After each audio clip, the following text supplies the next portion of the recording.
La Asociación Autónoma del Personal Académico de la Universidad Nacional Autónoma de México tiene el agrado de tener hoy la gran presencia de la astrónoma doctora Julieta Fierro Gozman. Doctora, un placer tenerla en este espacio de grandes académicas. A nombre de la química Berta Rodríguez Sámano, secretaria general de la PAUNAM, le damos la más cordial bienvenida en este conversatorio, pues para saber un poco de la trayectoria académica que ha llevado usted en la UNAM. Ay, pues muchas gracias, me encanta estar aquí con este gran equipo y una gran recepción. Muchísimas gracias, las flores están lindas. Gracias, doctora. Me permitiría leer una breve semblanza porque su currículum pues es bastante amplio y bueno, pues nos encantaría nada más darle a nuestra querida audiencia un escenario de toda la parte que usted ha desarrollado como investigadora y como académica desde hace 55 años. La doctora Julieta Fierro es investigadora titular de tiempo completo en el Instituto de Astronomía de la Universidad Nacional Autónoma de México. Ocupa la silla número 25 de la Academia Mexicana de la Lengua y es miembro del Sistema Nacional de Investigación en el máximo nivel y miembro honorario de la Academia de Arte y Ciencias Americanas. La doctora Julieta Fierro ha sido premiada en diferentes países a nivel también nacional y en diferentes universidades. Ha participado en múltiples conferencias y también congresos. La doctora tiene especialidad en materia interestelar y sus trabajos se han referido también al sistema solar. La doctora ha grabado cursos en línea de libre acceso para que el auditorio que nos hace favor de estar presente pueda tener este espacio para conocer más del trabajo y de la investigación de la doctora Julieta Fierro. La labor más destacada de la doctora y maestra Julieta Fierro ha sido con un compromiso constante para la divulgación de la ciencia. Ha escrito más de 53 libros y ha participado en diferentes autorías y coautorías. Participa de manera constante en programas de radio y televisión y ha dictado conferencias constantemente en temas relacionados a la ciencia. A lo largo de su trayectoria de investigadora y autora de varios libros, ha recibido, por supuesto, distinciones como premios en la divulgación de la ciencia de la academia en el mundo, el Premio Kalinga de la UNESCO, las medallas de oro Primo Robbins del Centro de Astrofísica Teórica de Trieste y la medalla Mario Molina. Ha sido merecedora de 4 doctorados honoris causa. Varias corporaciones han tenido a bien poner el nombre de la doctora para promocionar algunas situaciones relacionadas con la ciencia, el arte y la academia. Doctora, un privilegio tenerle en este espacio que está titulado como Las Grandes Académicas y está dirigido a las académicas de la PAUNAM. Doctora, si me permite, pues nos interesaría mucho preguntarle, en su infancia, ¿cuáles eran sus intereses que le llevaron pues a tomar esta decisión relacionada con su profesión? Ay, pues nada que ver, la verdad. Yo quería ser hada, porque pensaba que si tenía una varita mágica, pues podía resolver tantos problemas que yo veía a mi alrededor, igual que ahora me encantaría tener la dichosa varita mágica. También quería tener un elefante, porque quería trabajar en un circo, era cuando había animales en los circos. Y bueno, cuando me dieron el premio Kalinga de la UNESCO en la India, un mes en la India, dije, qué padre, voy a poder montar en elefante, pero era una región donde no había elefantes, ni modo, falló.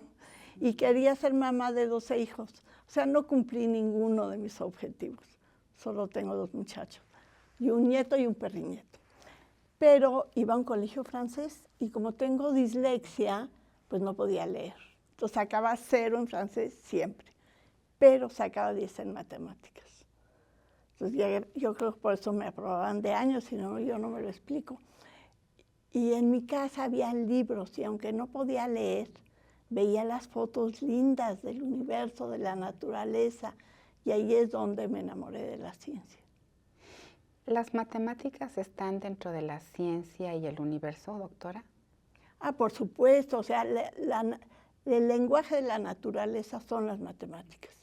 Así es que, por ejemplo, en la carrera de física, más de la mitad de las materias son de matemáticas, y en la astrofísica ni se diga. Es decir, son la manera como tenemos de escribir a la naturaleza. Lástima que se enseña en la escuela de manera memorística las matemáticas, no de manera lógica. O sea, ¿cuántas veces has usado la tabla periódica de los elementos? Nunca. O la división de quebrados. Jamás, jamás. Y entonces nos enseñan cosas como los quebrados, que era lo que usaban los babilonios, los egipcios, ¿no? O sea, querían medir un ladrillo y veían el largo, les daban un hilito de este largo y querían saber el ancho, lo dividían en 2 y querían saber el alto, lo dividían en 4. O el pan, para dividir el pan, pues no lo dividían en 5, lo dividían en cuartos, en octavos, es decir, usaban fracciones. Entonces, ¿cuántos panes necesitamos para 200 gentes, para que cada quien le toque un octavo? Pues entonces para eso servía. Pero que nos sigan enseñando de manera memorística la multiplicación y división de quebrados, pues es horroroso. Las matemáticas modernas y todas las matemáticas son lógicas, transparentes. Entonces nos la enseñan horribles, y la química también, pobre, cómo la masacramos. Uno de los libros que escribí, que se llamó La evolución química del universo, no se vendía porque tenía la palabra química. Ahorita lo vamos a reeditar y le quitamos la química. Disculpen los químicos, pero es que sí, le pasa como a las matemáticas. Y ahí de vez en cuando meto química y meto matemáticas, no se preocupen. Que también hay la relación con la alquimia, ¿verdad? La qué? Química, la alquimia. No, ¿Y la la química? alquimia es como el mundo mágico, no es como la astrología. Que bueno, los alquimistas querían transformar así otros materiales en oro y tenían esas esperanzas, ¿no? No, la química es una ciencia básica, ¿no? Entonces, pues un elemento químico que existe en la naturaleza, pues es el oro y es pues muy bonito, no se oxida. Por eso los españoles cuando llegaron querían oro, y era donde estaban los mayas y no había oro ahí y estaban decepcionadísimos. ¿Cómo? Sí, pensaban que era como el Perú, que iba a haber mucho oro. Mucho oro. Y en las antiguas civilizaciones también tenían presente la astronomía. Por supuesto, todas las grandes civilizaciones tenían astronomía, porque es la base del calendario. Los días y las noches, las fases de la luna, que son la sucesión del día y de la noche de la luna vistos desde la Tierra, de ahí vienen los meses, el año, la época de secas y de lluvias en México. Entonces, la base del calendario es la astronomía y también de la orientación. O sea, si sabes dónde está el norte, pues ves la estrella polar, o ves las constelaciones en la noche, puedes saber la hora, nada más de ver cómo se mueven las estrellas. Así es que sí, la base del calendario y la cuenta del tiempo ha estado basado desde hace milenios en la astronomía. Y cuando tuvo la posibilidad de tomar la decisión para la licenciatura en física, ¿usted iba directamente a la astrofísica? ¿O después llegó a eso de forma razonada o fue una casualidad? No, ni de chiste, no. Yo era buena en matemáticas, pero bueno, mi mamá se murió cuando yo era niña. Mi hermana grande, que tenía 15 años, yo tenía 13, me dijo, tú eres tontita. Bueno, como no podía leer. Y entonces me dijo, mejor estudia física, que es aplicado. Y ella había oído hablar de que si estudiabas física podías dar clase. Entonces, como nos escapamos de la casa para poder estudiar, porque en esas épocas las niñas no iban a la UNAM, que era este lugar de perdición, no, de veras, aunque no lo crean, había así los grupos terribles, de peligro. Mi hermana sí no la dejó entrar a la UNAM, ella la mandó a la Ibero, pero yo, como estaba seguro mi papá que iba a reprobar, me dejó entrar. Pero claro, no era como en la escuela francesa, no mandaban las calificaciones a la casa, o sea, la UNAM es libre, por fortuna. Entonces, entonces ella me dejó estudiar física, entonces me metí a física, no me gustaba en ese momento.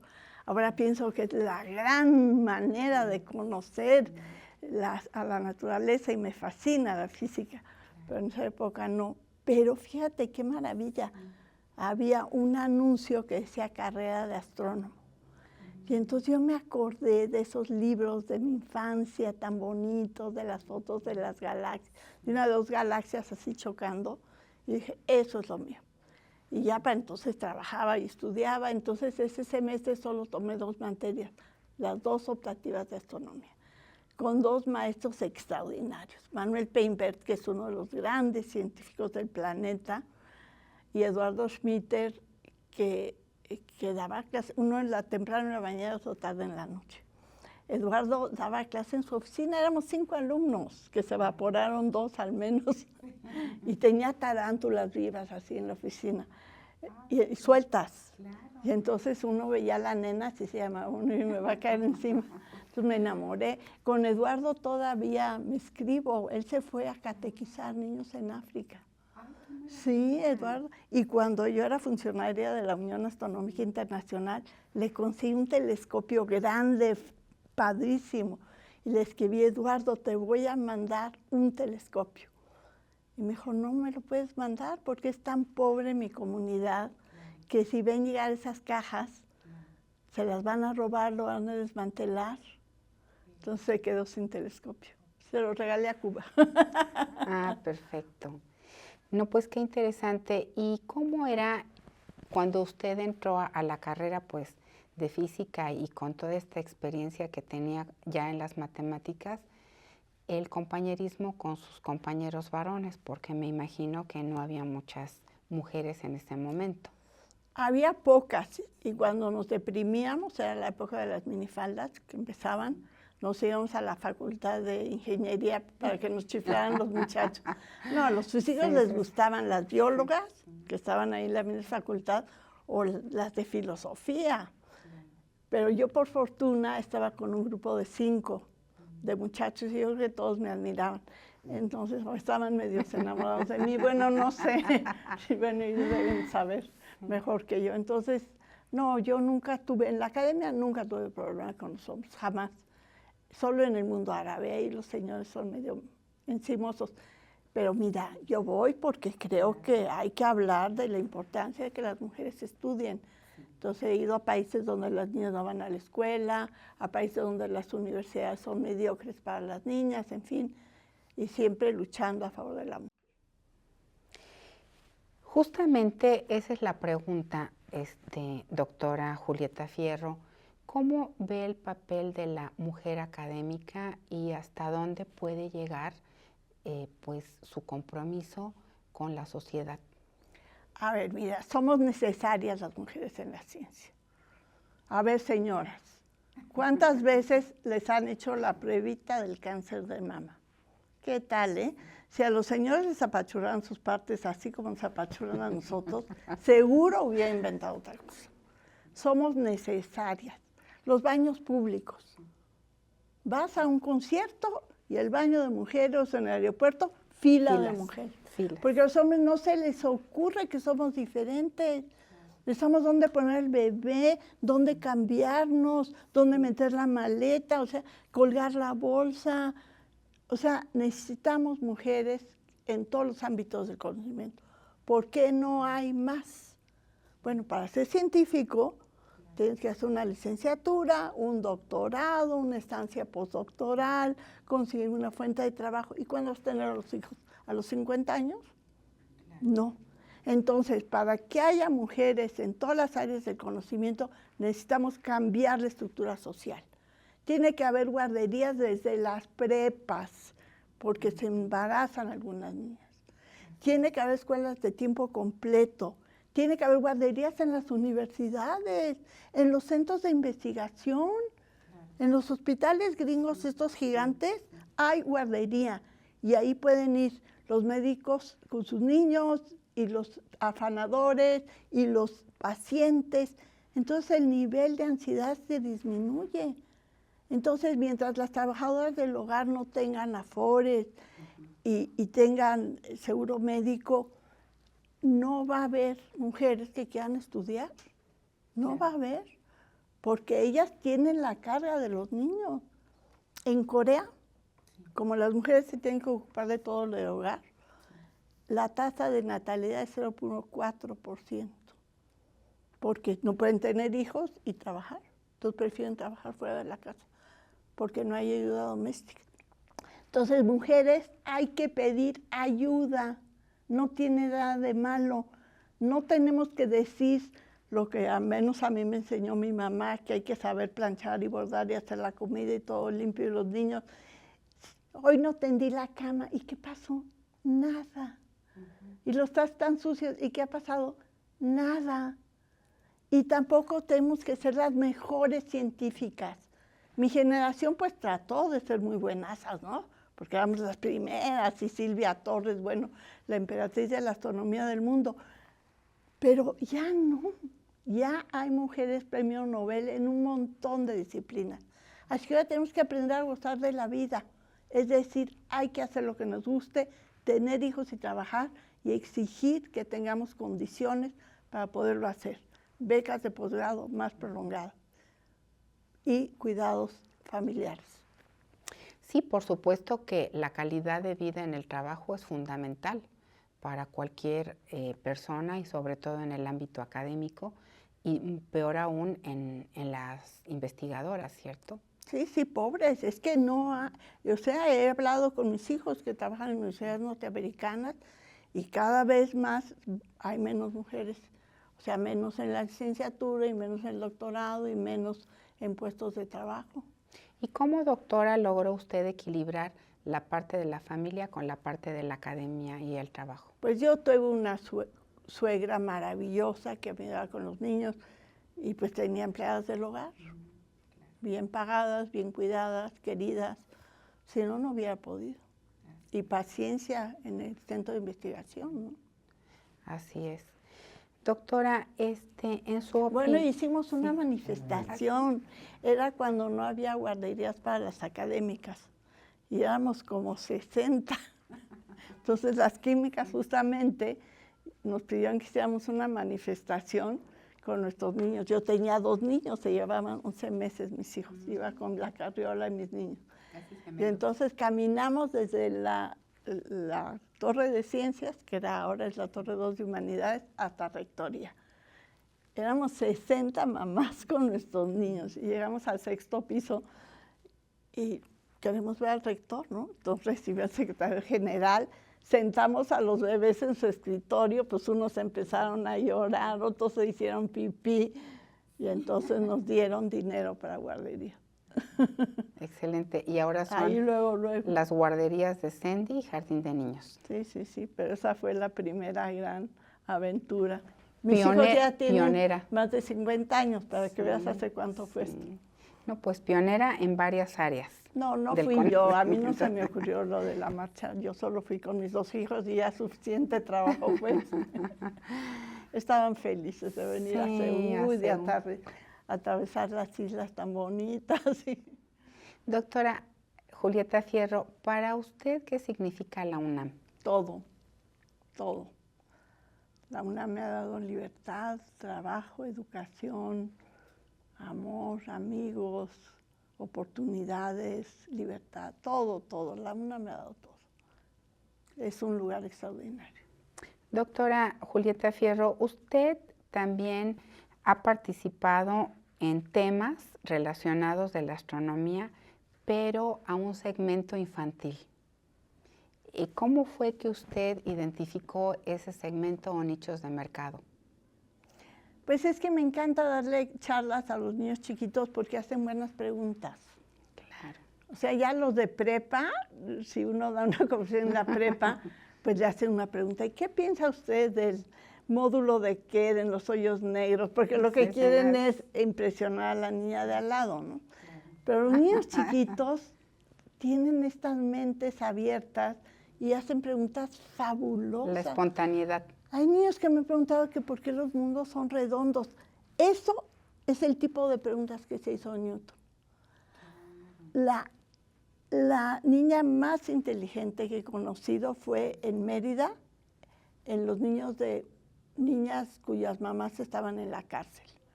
Y una niña de cuarto de primaria me dijo, usted nos explicó cómo Newton decía que caían las cosas y cómo Einstein decía que se movían las cosas. Pero no nos dijo por qué hay gravedad. Una niña de cuarto de primaria en Mérida con la mamá en la cárcel. Entonces, talento hay. Esa niña tenía una mente tan brillante como la de Einstein, la debe tener, espero. No sé qué le pasó. Pedí permiso de becarla y me dijeron que no podía, porque iban a pensar que era dinero para alguna cosa terrible, ¿no? Por su situación jurídica de la mamá. No, y porque pensaban que iba a abusar de la niña, no sé qué pensaron. Entonces ni siquiera la pude becar, que me hubiera encantado, la verdad. ¿Usted considera, doctora, que toda esta parte de la ciencia en su área debería de ser parte de la formación? ¿Desde qué edades? No. Como se enseña tan horrible la ciencia, yo prefiero que la astronomía nos enseñe. Al menos es bonita y la gente ve las estrellas y se entusiasma con la ciencia. No siempre que me dicen más astronomía en los libros de texto, digo, no se preocupe. Lo único que enseñan en todo el mundo es de memoria los nombres de los planetas, cosa que se me hace el peor sistemita de enseñar astronomía. Y por fortuna, en la Unión Astronómica Internacional, cuando se descubrió Plutón, también se descubrieron otros mundos. Entonces, como se tienen que aprender de memoria los nombres de los planetas, decidimos quitar a Plutón, porque al rato iban a ser 25 nombres de planetas del sistema solar que tenían que memorizar los niños y hacer su maquetita del sistema solar. Entonces dijimos que no, por eso lo destronamos. Yo tengo ahí mi voto de Plutón no es planeta, nada más por eso, para proteger a los niños de la educación memorística. Es horrible. Siendo mundos tan extraordinarios, platicarles de cómo son, cómo Europa, la Luna de Júpiter tiene mares, cosas así, enseñan horrible. ¿No es? Sí, el libro de texto de ahora dice, salga en la noche y descubra un cometa. ¿Cuántos cometas brillantes has visto en tu vida? Ninguno. Y esa es la tarea que les dejan a los niños. Fatal. O sea, deberían al menos mandarnos los libros a revisión. Lo haríamos gratis, en buen plan. Yo diría, vean a la luna. Claro. Esa sí se ve. Sí. Y porque tiene días y noches, en fin. Y quitando la parte memorística, ¿qué otra opción o alternativa sería para el aprendizaje? Lógico. O sea, como te digo, si vas a hacer quebrados, pues lleva una tortilla y que digan que es más fácil dividirla en 4 o en 5. Y cada niño lleva su tortilla y subamos pedacitos de tortilla y así entendemos los quebrados. Si es que hay que enseñar eso, yo enseñaría otra cosa, por supuesto. Cosas lógicas. Crecimiento exponencial, si tengo un dulce y lo multiplico por 2, son 2. Y lo multiplico por 2 son 4, y por 8, 16, y así se hace un número tan grande que ya no alcanzan los dulces del mundo. Es decir, las cosas divertidas, interesantes, fáciles. El juego, ¿verdad? El juego. Y además habría que enseñar primero lengua y escritura, y después recreo, o bailes folclóricos, o gimnasia, o pintura, después matemáticas, y otra vez una actividad física diferente, y así pocas materias bien enseñadas, combinadas con arte, con recreo, con actividades deportivas. Claro. ¿Qué importancia tiene la lengua para usted? Pues siendo académica de la lengua, un galán me dijo, tú eres académica de la lengua porque tienes la lengua más bonita del mundo. Y creo que tiene razón. Es cierto. No, pues la lengua es es el bien gratuito más grande que tiene la humanidad. Entonces, que no se financia la Academia de la Lengua como yo pienso que debería, es una lástima, porque es el tesoro que tenemos. El español de México es la lengua más hablada del mundo, la que tiene más influencia. Ahora que hicimos el nuevo hicieron los nuevos diccionarios del español de México, pues cada vez son menos voces, porque ya se usan en todo el mundo, ya no son necesariamente mexicanismos. Pero seguimos inventando muchas voces, por fortuna. Tiene mucho vocabulario, ¿verdad? Para la descripción, la argumentación. Sí, sí, es una lengua muy sabrosa, además. Sí. En principio medio se lee como se escribe como se lee, lo cual tiene ventaja sobre el inglés. Ya lo creo. Doctora, no sabe cómo apreciamos su tiempo y su presencia en este espacio, y la Asociación Autónoma del Personal Académico de la UNAM, en el marco del proyecto de comunicación digital de la PAUNAM, extiende la presente constancia a la doctora Julieta Fierro Gottman por su participación en el programa de Grandes Académicas. A nombre de la química Berta Guadalupe Rodríguez Ámano, secretaria general de la PAUNAM, le da las gracias por haber estado aquí presente. Mi nombre, la maestra Sonia Luz Pardo, secretaria de Acción Social y Equidad de Género de la PAUNAM. Les dejamos un cordial saludo a toda nuestra audiencia. Y yo les agradezco a ustedes, a todo el equipo, por esta magnífica recepción. Muchas gracias. Vamos a tener la promoción y divulgación de diferentes libros de la doctora Julieta Fierro. Tiene mucha posibilidad las personas que se interesen en venir a la PAUNAM y encontrar este tipo de libros dentro de el espacio que tenemos de la librería de la PAUNAM. Sean ustedes bienvenidos a este espacio académico. Buen día.